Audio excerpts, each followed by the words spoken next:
მოგესალმებათ ნიკოლოზ კარტოსიას პოდკასტი. დღევანდელი თემაა წმინდა წერილის სიღრმე, ნაწყვეტების განხილვა, იოანეს სახარების მესამე თავი, მე-16 მუხლი. ვინაიდან ის შეიყვარა ღმერთმა წუთის სოფელი, რომ მისცა თავისი მხოლოდ შობილი ძე, რათა ყოველი მისი მორწმუნე არ დაიღუპოს, არამედ ჰქონდეს საუკუნო სიცოცხლე. ეს ერთი მუხლი გვაძლევს ქრისტიანული რწმენის რამდენიმე მთავარ საყრდენს. მოდით ნაწილ-ნაწილ განვიხილოთ. პირველი, ღმერთის სიყვარულის მასშტაბი.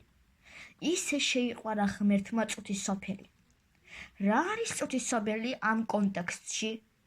ეს არ გულისხმობს მხოლოდ დედამიწას, არამედ კაცობრიობას, ცოდვით დაცემულ და გადარჩენის საჭიროების მქონე ადამიანებს. რას გვეუბნება ეს ღმერთის ბუნებაზე?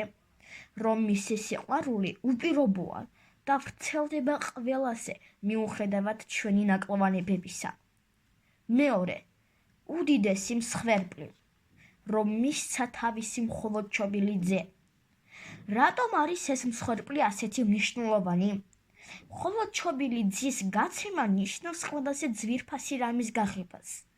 ეს გვაჩვენებს, რომ კაცობრიობის ხსნა მოითხოვდა ღვთიურ ჩარებას და მსხვერპლს.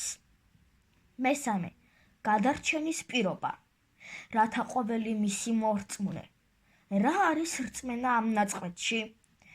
ეს არ არის მხოლოდ ინტელექტუალური დათანხმება იმაზე, რომ იესო არსებობს.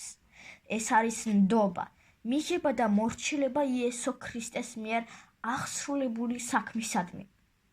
მეოთხე, შედეგი. არ დაიღუპოს, არამედ ჰქონდეს საუკუნე სიცოცხლე. რა არის დაღუპვა? სულიერი სიკვდილი, ღმერთთან სამუდამო განშორება. რა არის საუკუნო სიცოცხლე? ეს არ არის მხოლოდ დაუსრულებელი არსებობა.